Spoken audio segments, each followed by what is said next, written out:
bilang kasapi sa RAM, Revolusyonaryong Alyansang Makabansa, ay susunod ng tapat, at kikilos ng walang pasubali, sa mga adhikain, alituntunin, at gawain ng samahang RAM, sa abot ng aking makakaya.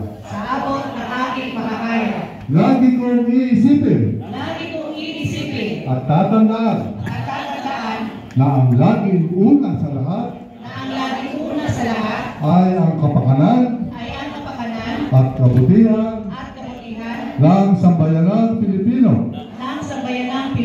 na siyang bumubuhay sa diwa ng RAM. Kasiyahan nawa ko ng Diyos na may kapal. Para sa bansa!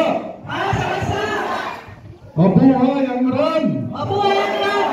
Mabuhay ang Pilipinas! Mabuhay ang Pilipinas! Salamat po.